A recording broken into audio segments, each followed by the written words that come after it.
Hey, folks, it's Ted. You're watching the Business of Cyber show. It's about the third week in January, and I'm super excited to have over 100 registrants participate in this conversation today. Very excited to talk about one of the key realms that we talk about within the Business of Cyber podcast, and that is budgets, right?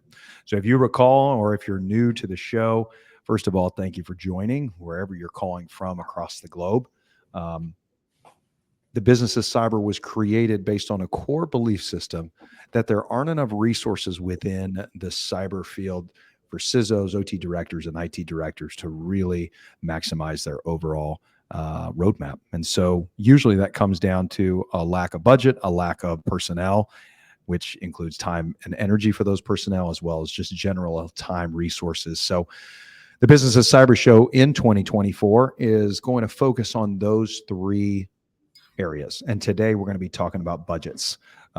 Excited to have a guest on the show who I've known for a very long time, also has managed cyber budgets as an asset owner at a pipeline company, as well as a drilling company, and is one of the best in the game from a technical perspective, but can also talk to CISOs as well.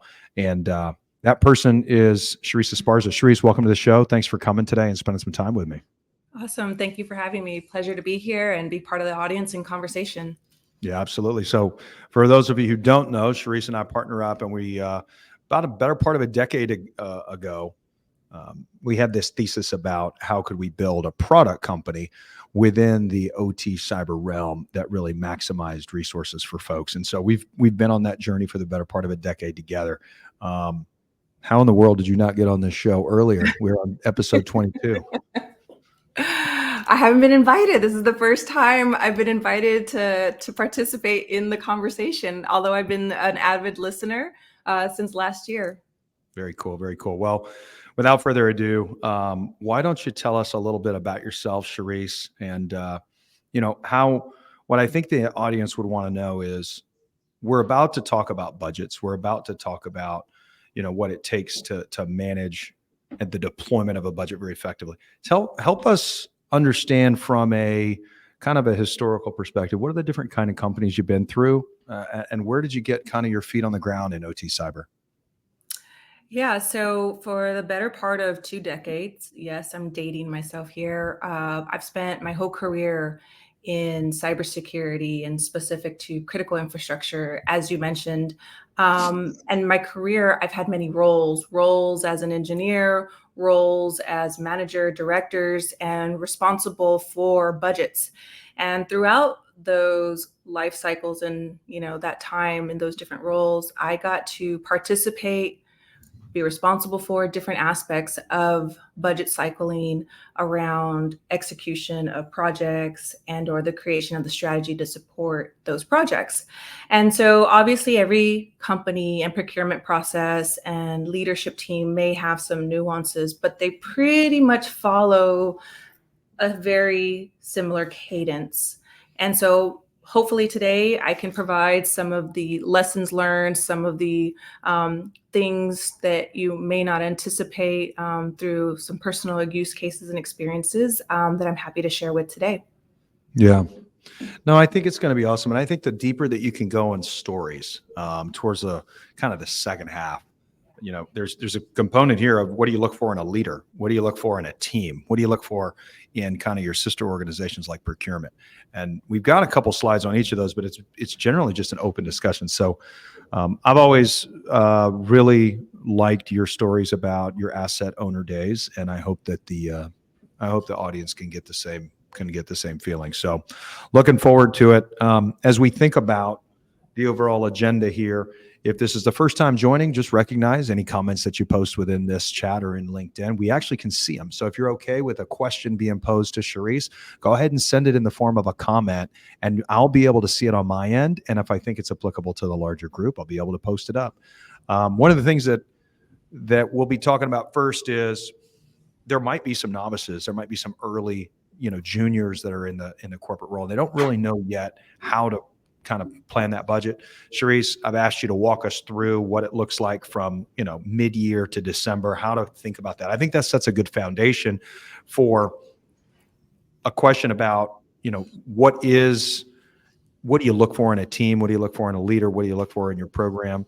And I think throughout, Cherise, one of the things that we talked about in the pre-show was some folks have a strategy. Some folks have a really robust leadership group, and some don't.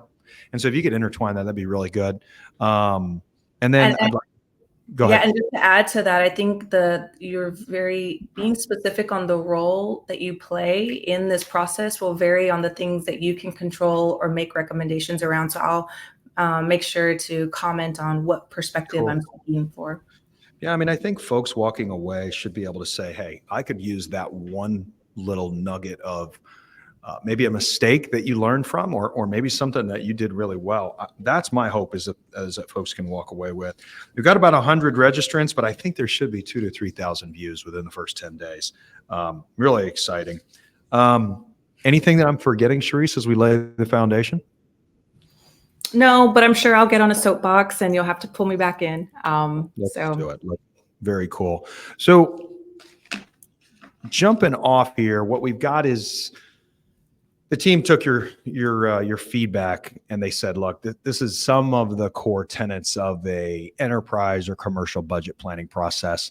Walk us through this foundation and what some of these core highlights mean to an OT budget holder. Absolutely. So I'm going to speak from an engineering capacity or an individual contributor on a team that will be part of participating in this process. Typically around the July and December timeframe, your leadership may come to you and ask, hey, what projects are we getting done next year? Or if there's already a strategy, a multi-year one in place, the leadership may come and state, hey, we have these 5 projects that we need to get done, and ask for feedback and or help to fill out information that the leadership team can then submit up. And usually this is going to happen in the summertime, as I mentioned, July, August, and the activities that are happening are around identifying what projects are getting done, the tools, the software, the solution that are related to effectively executing on that project, and most importantly, budgets. So you might spend a lot of time in demos with vendors, a lot of time trying to figure out what could be the scope for the following year to execute on this plan, and submit up some really rough numbers to leadership. Now, if you are the leader and in control of this budget, your scope has just increased tenfold, because most likely you have different strategic budgets for multiple functions that you manage. It may not just be, or even under the realm of security, it could be your security operations strategy that have potentially 5 or 6 items that need to get kicked off. You may have threat intel under you. So then now you're managing those specific projects that align to that strategy. Right. You have network security. You see how it can really tenfold be expensive. So as a leader, what I recommend looking for are hopefully those individuals capable on your team to take responsibility and own certain segments so that you can collectively deliver on your whole strategic plan for multiple functions. Let's stay there just for a second, because I want to touch on that. So I'm always a believer that you should put, what you just said was break up your team so that they manage individual segments. Now, do you recommend that maybe the early adopters, some of the folks that like to engage with, let's say, vendors more, that those folks are in your R&D process across the entire roadmap of tools and solutions?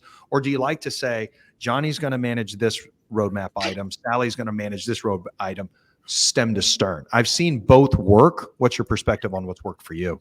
So it depends. As a professor of finance always told me, it always depends. It depends on the resources you have. If you have a team capable with expertise and skill set to transcend across multiple types of solutions and projects, and their experience to know how to manage vendors and information from them, then lean on them. But oftentimes, especially with large enterprise strategies and projects, it can be pretty daunting and a big task. So often holding accountability, the most effective way is to assign specific people to that project. And I'll tell you why that works. It's because it gives a really good sense of ownership to the individual from start to finish on that project. Yeah, it makes a lot of sense. I think you can go both ways. I think you have to look at this dovetails into how to best utilize a given team for budget allocations, right? Going either way. So yeah, just going back to your what we have on the slide. I don't what was the next phase as we look at like kind of phase 2, 3, and 4?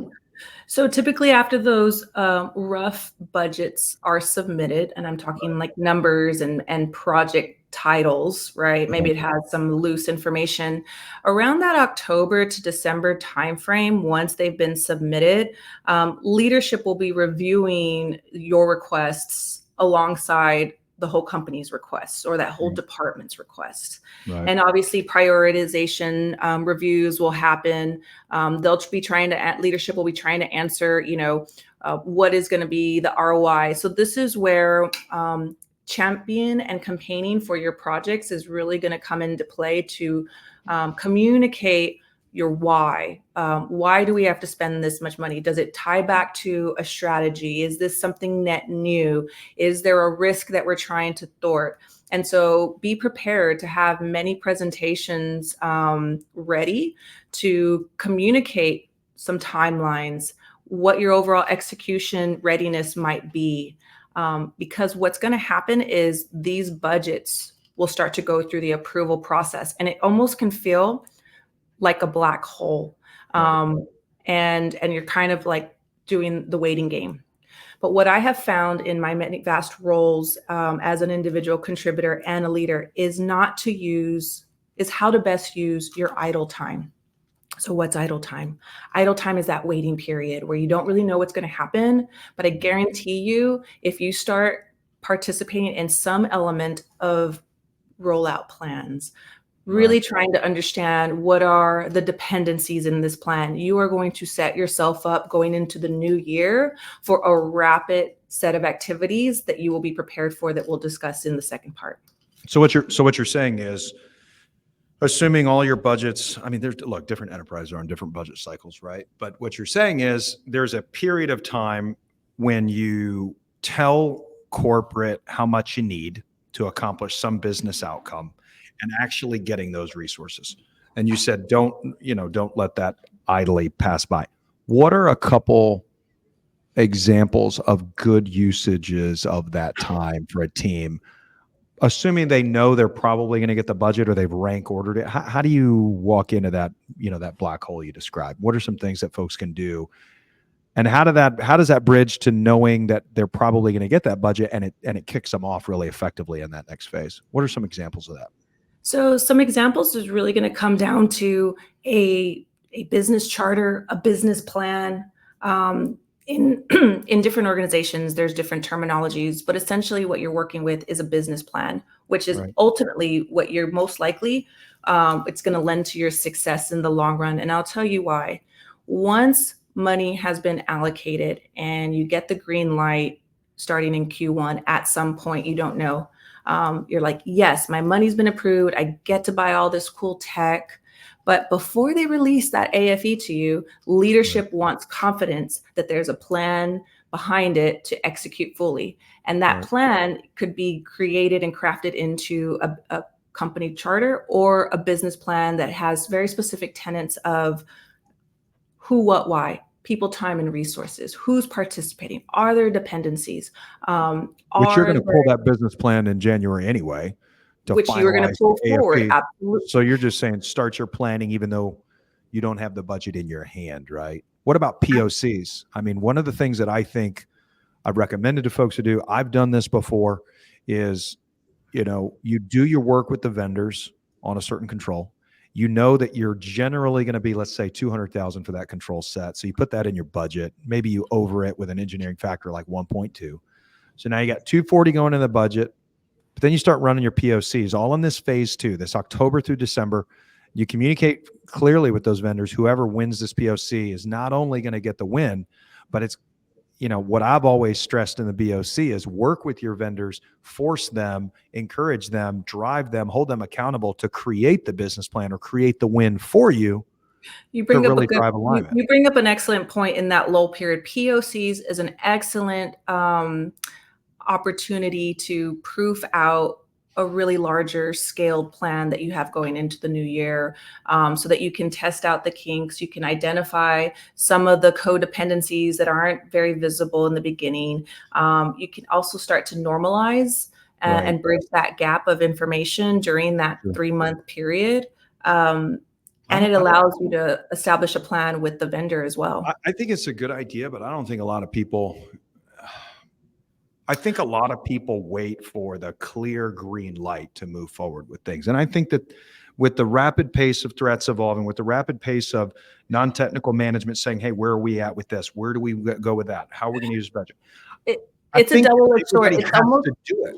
it's a nice to have, especially if you're thinking at your end of year. If I'm looking forward and I've submitted my plans for the year ahead and I have the last quarter of the month to still execute on my plan from this year, that's most likely what leadership and individuals are focused on, is delivering the ROI they promised on that already approved project that they've been working on. Right, So right. if they have time, if they have resources and it's advantageous, meaning maybe POCs can come at a nearly nothing cost or a Right. small fraction of the price of a trial. Right.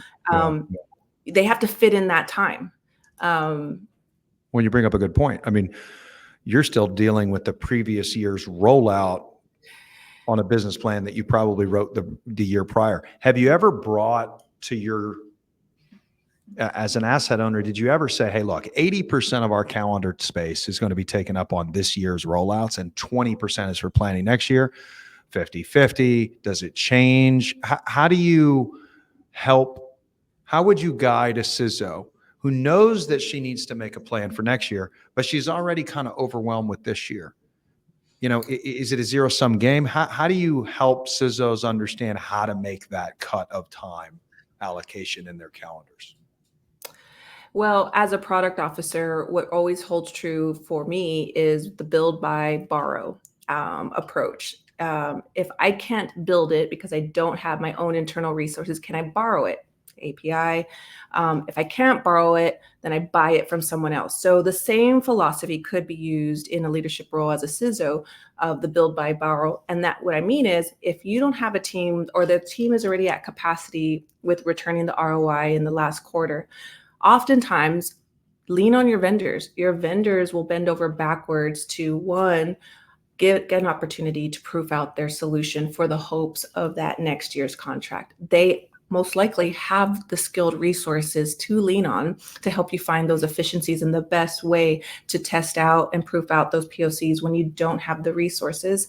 And or sometimes as a leader, you may just have to roll up your sleeves yourself and get it done yourself. And I have seen that time and time again happen. So the reality that, like, I'm a CISO, I'm an executive leader, and I don't have to roll up my sleeves, Right. gone are those days. And we're seeing more of our executive leadership take ownership. You want to know why? Because their name is signing on that dotted line on those projects, even if it's sponsored by the best engineering supported cyber team that you have.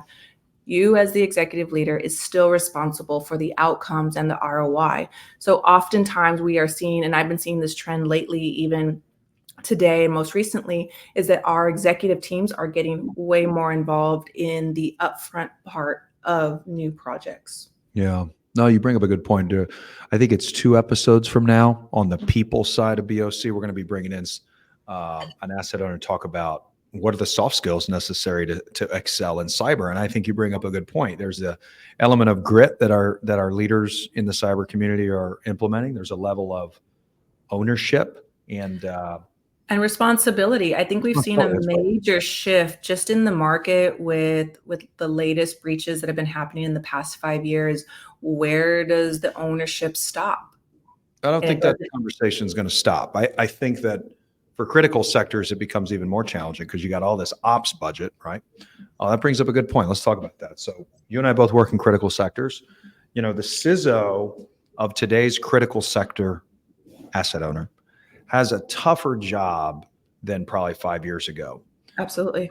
You got non-technical leaders like the board. You got, you know, even if you're not a publicly owned company, you got the SEC that is driving a little bit more importance. But here's the thing that I see is I see that more CISOs that don't have OT experience are actually being asked, in the absence of an OT security role within their company, to take ownership of this, right? And so there's a new challenge I see, and that is we know we have a ton to fix. I can't fix it all. So we could talk about criticality of different sites. That's a separate conversation. Talk to me to finalize kind of the October, December timeframe of this budget planning.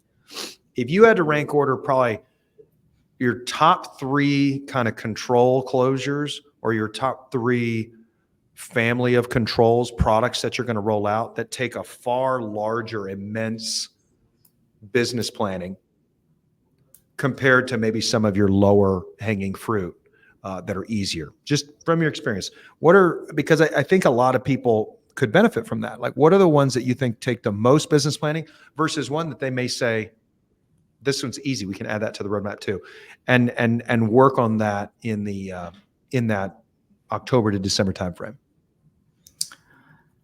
I would say, as it relates to critical infrastructure and cybersecurity, introducing a holistic risk management plan for OT is probably one of the largest undertaking from a governance, people, and process time. Because oftentimes, while may have existed an IT cybersecurity risk management plan, oftentimes we find that there's none for OT. So there's a lot of time spent with cadences around championing the integration of policies and procedures, trying to identify what exists, what doesn't, trying to understand where the scope of assets range from. And so just that time of discovery can take a better part of a year. So from a controls perspective around developing a risk management program that involves multi-tiers of different things, that would probably be number 1. Number 2, any kind of technical control that goes on the network that crosses different assets regionally, globally, business use. The reason is not so much the complexity of the solution or new risks that it may or may not introduce into the network. It's the people side. Mm-hmm. It's the convincing and communicating the same message to 5, 10, 16 different sets of individual ears, maybe all within the same business unit, maybe across global. So I often equate it to when you're trying to sell something, selling a solution or product, you may have to go through many iterations of that same conversation because new people keep getting added to the conversation. And that's actually a good thing, because the more that you can champion and bring awareness and transparency to your projects, you're going to understand alignment more deeper than you would ever discover if you just say, hey, I'm here to install asset discovery. It's like, whoa, that's a big loaded word, right? Or I'm here to do an assessment, or I'm here to uncover some policies and procedures of XYZ. Well, everyone has their day job. And so to ask someone to stop what they're doing and fit in time for your project, if there's no socialization, then you're going to be met with some challenges that just elongate that timeline. Yeah, I think we've talked a ton about all these things you could do prior to rollout. Let's jump to that team slide next, because you bring up a good point about alignment. But to cover us here, approvals are happening in January and March. The theme of your kind of talk has been, don't let the phase 2 October through December. That's when probably the most work needs to get done, the most alignment, the most business planning, because don't you go off on the holidays, you come back in January when it gets approved. Can't you just take that plan off the shelf and execute or make the final decision? It's the theme that I'm hearing from you is, don't wait for your budgets to be released to start the plan. If you use the previous quarter, and then the second part of that is how much the team is part of the solution, right? So it's a great segue to our next slide. When we were in the kind of pre-meeting last week, you said, look, I want to talk about this experience I had, this experience. And I said, okay, it sounds like who you have around you, who you're reporting to, and who you work with outside of your team is important. So the next 3 slides are team, leader, and procurement, right? What does it take? Give us some examples and tell us, why is a team so important when getting your projects off the ground? Well, I would say, kind of just reaching back into time, I can remember a very instrumental moment in my career as an engineer for a major pipeline. We were tasked to manage 5 new projects for the year. And it was my first year on the job as a network security engineer. And I had the responsibility of figuring out how we're going to roll out inline intrusion prevention systems at the time. So this was like early 2000s and hadn't really been done in the industry. And so I could already tell when speaking to the SCADA teams and even my own fellow engineers on the network team that there was a lot of doubt in what was at the time a new innovation into this sector with some new technologies. And so in order to calm and build confidence around my engineering teams and sister departments in the SCADA, I knew that I had to really reach down into my business acumen and communicate effectively. So while I would say that I probably brought a strength of business communication and management, I was also leaning on my fellow engineers on the technical side to cover the integration, the deep technical dependencies of the SCADA and network stuff. So when you start to look at executing, it's not necessarily an individual job's role to do it all themselves. So having the awareness of your own strengths and what you're not good at and being humble enough to say, hey, I could really use your help on this part. I'm going to do this. So having clear expectations of responsibilities of what you can do to deliver, and then finding those resources that can help you, because not all the individuals that helped on that project owned my project, right? Because we were a small team, so we all had to champion our own. So one of the things that I really appreciated about our management structure at the time and our leaders at this particular company is that they trusted us enough to find the information and present clearly to them. Whether we were right or wrong in our assumptions was not the point of the project, but rather could we work together as a team to execute and communicate and tell our story. And what I found out was that my strengths illuminated some areas in the team that could then be transcended to other projects that maybe weren't my responsibility and vice versa. And I think that really helped build our team morale at the time. And to be truthful, that project went off without a hitch. And that was because of the collaborative effort that we did to get it done. So when you think about collaboration, let's just say from the time you put in your budgets to the time they're approved, we're talking about that black hole that a lot of people don't work. What's the best way to engage with the team? Is it kind of like a sprint methodology? Is it a lean methodology? Is it a monthly meeting? Is it breaking up the effort into KPIs and phases? What have you seen work from an actual kind of process perspective to keep whatever team you got all aiming and rowing in the same direction as it relates to project deployment, anticipating we're going to get some funds? Oh, it all comes down to a lovely Gantt chart of expectation of efforts. And in those Gantt charts, again, going back to my business school days of project management, a Gantt chart can easily identify this time we're going to allocate towards some planning, some business R&D, some POCs, and then from this slated month, we're going to be working on XYZ. So that gave really good insight to where we needed resource allocations based on the project activities that we were anticipating. Now, so talk to me a little bit more about the organization of the team. So let's say you're the CISO. Let's say I'm the OT director. And let's say that I got a 5-person team. How often are you recommending, in your experience, information travel up and down that chain of command? Is a CISO in every single meeting? Am I running the meetings? Am I kind of pushing it down? And we're making assumptions that we're not taking into consideration the skills of the team, okay, or the experience of the team. But just in general, how do you see the organization from top to bottom, even beyond the CISO, being a part of that pre-rollout planning?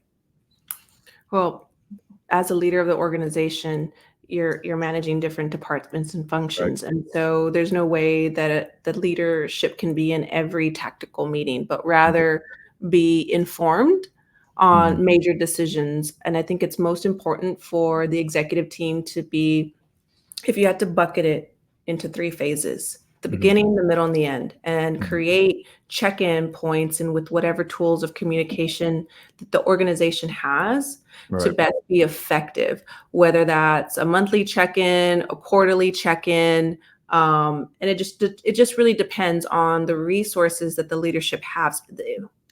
CISOs that I see today often are very involved. Again, it goes back to the responsibility. And so I definitely don't want to say that they're being overworked, but I definitely see a lot of responsibilities held on the shoulders for execution of a lot of projects within their realm.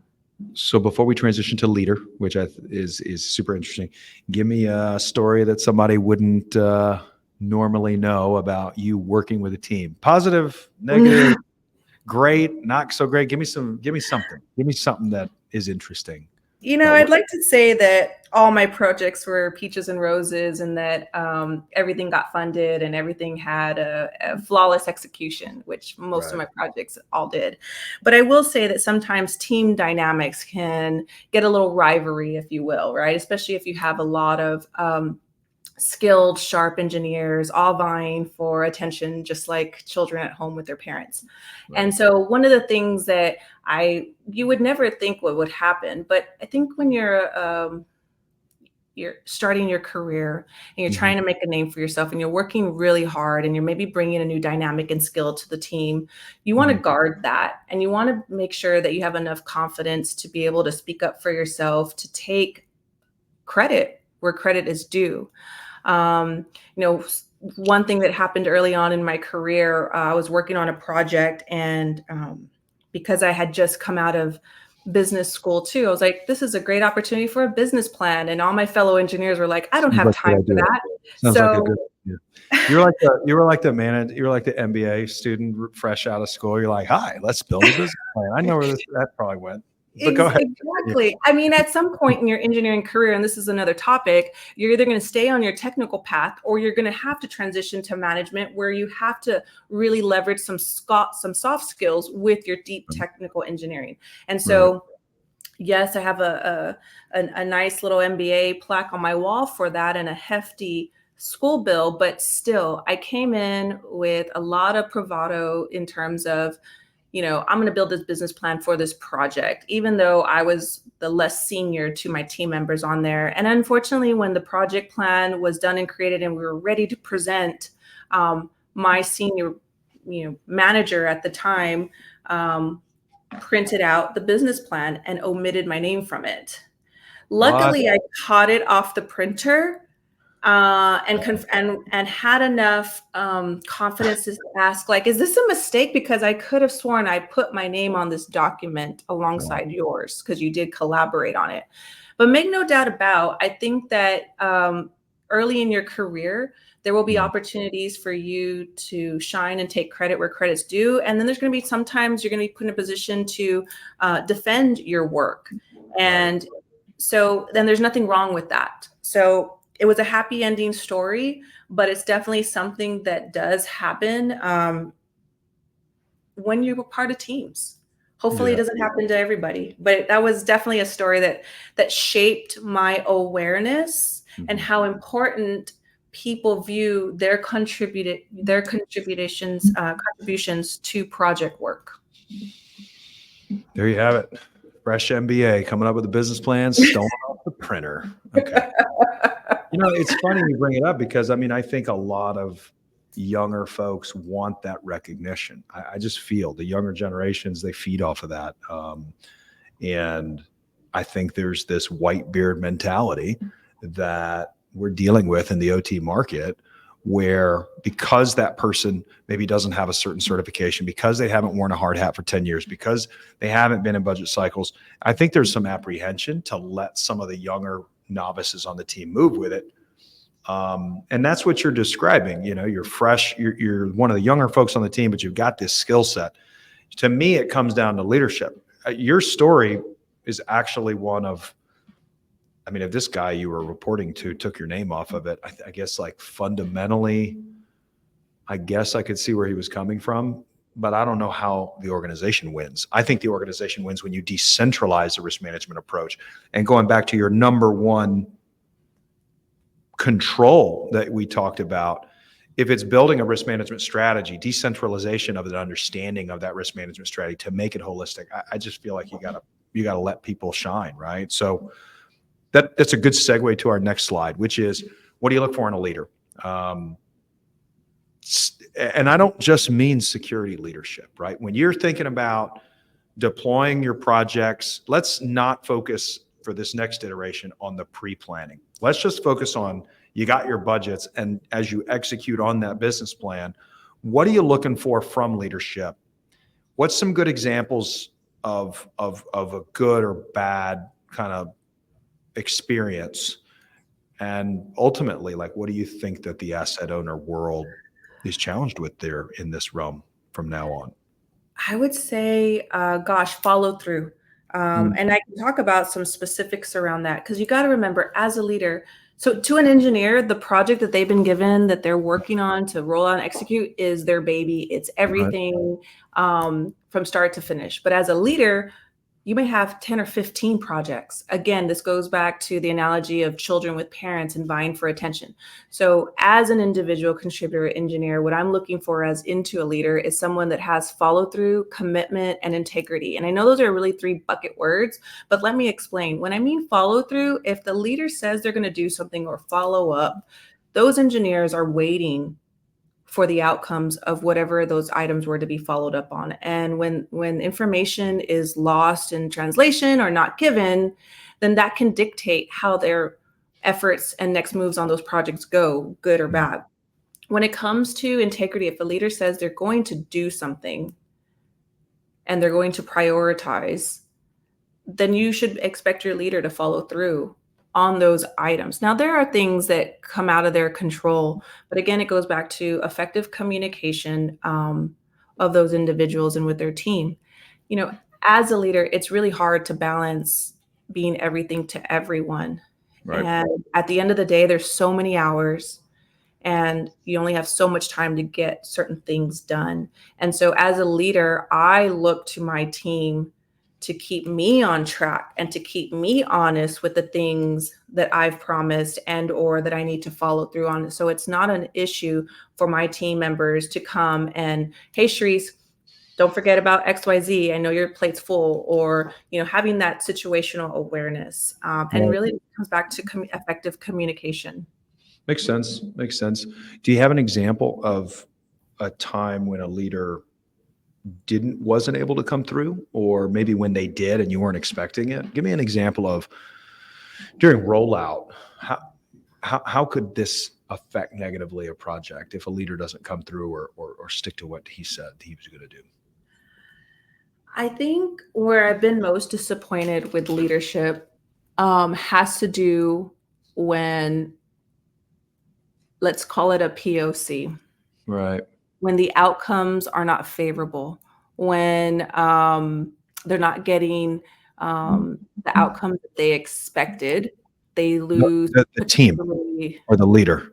the The leader. team is The okay. team is doing it, but you asked me for a situation where maybe a leader Right. um, pose some disappointment. And what I've seen, and not just for myself, but with even clients, is around when outcomes are not coming in favorably, that projects get halted Mm. because the end result may not be good.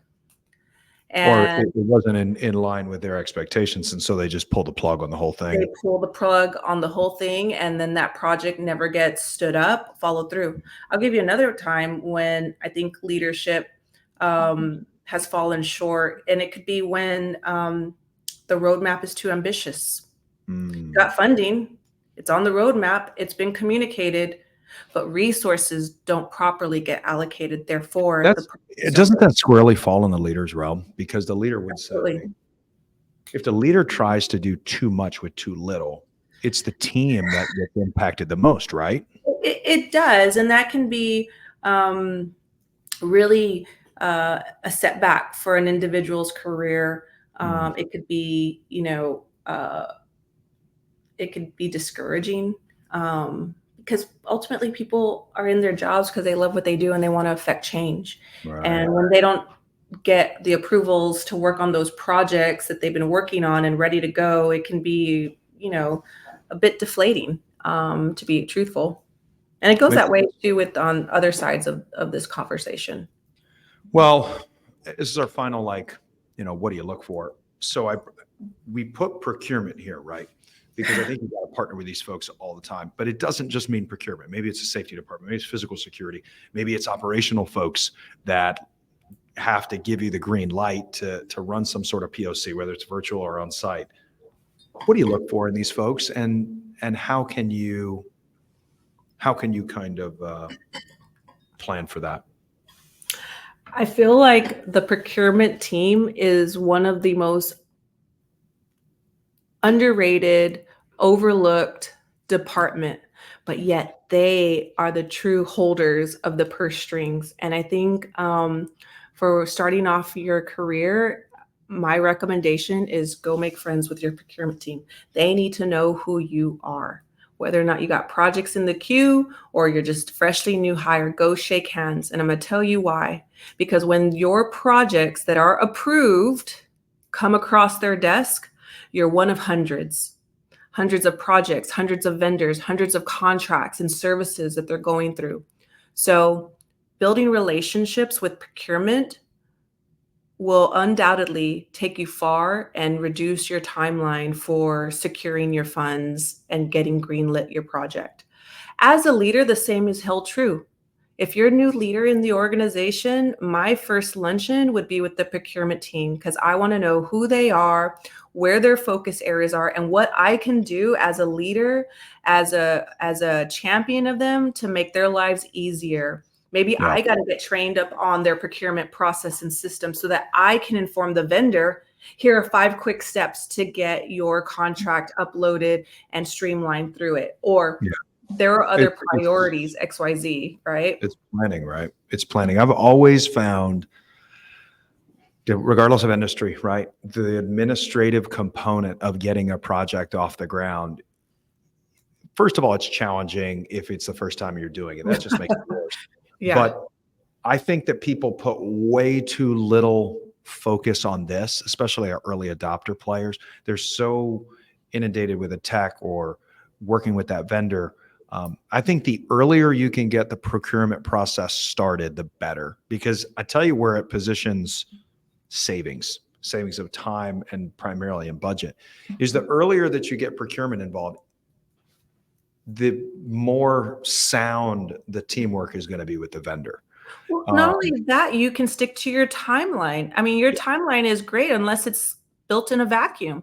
And if your average procurement process is 6 months, even if you've done everything right, you got legal that's wrapped up in there. You got security and regulation reviews that's wrapped up in there. That onboarding process for a new vendor, huge. And if it's a vendor already in the procurement database, then you can lessen that factor of time, but you still got to get through the approval processes. Well, I think it takes a really savvy leader that's been through the process a couple of times. But if you're procuring a solution and you feel pretty good about the teamwork with the vendor, we're going back to the summertime when you're trying to come up with your budgets and you're about to put them in. The best rollouts that I've seen, procurement, at least not the negotiation with procurement and not even the acceptance that, hey, that AFE has opened up. It's what are the 17 steps that procurement is going to make us go through in January, February, March? And if you can start some of that early, or if you can know that it's coming down the pipe, your launch of that product or that service is 10 times easier. And I think that is a 1 out of 20 chances you're going to get that, because it's 1 out of 20 CISOs or OT directors that have that foresight in their business planning,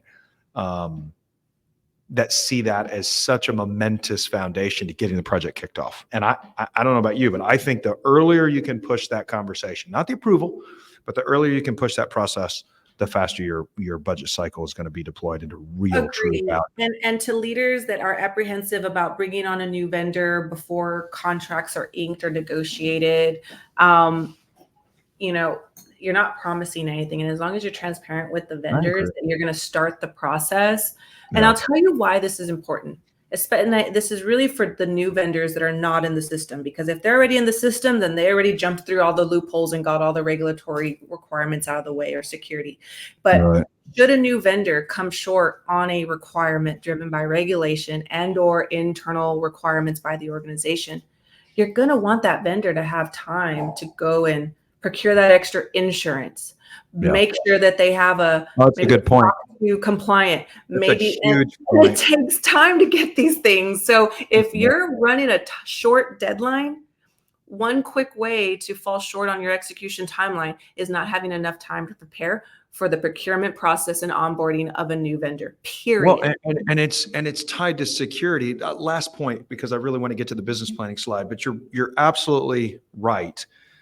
I think it goes back to, I mean, the theme that I keep hearing, Cherise, is if you want to have successful deployment in year one of a project that you got approved, then it goes back to the latter part of year zero and the better planning that you do. And all you're saying is make sure your leadership's in tight, make sure you're using your team the right way, and make sure that you're working with procurement and others. So if it all leads back to business planning, you sent an email to me when I said, hey, what are the core components of a business plan? I put these on the screen. Can you walk us through this a little bit? Yes. So again, building a plan in a vacuum isn't really going to ensure a successful rollout and execution. But what will ensure that is championing your project. And when I mean champion, it's socialization of it within Right. departments, teams. And why is that important? Because you're trying to align what's your top priority to someone else's fifth priority. Yep. In the scheme of things. And all you're trying to do is you're lobbying to make your project that's fifth in line for them maybe come up to 3 or 2, so that you can better plan the execution and the resources needed. Sure. Yeah, it makes perfect sense. So do you have, since this was like kind of a strength for you, do you have like a business plan template that you're ready to give the world for free on LinkedIn?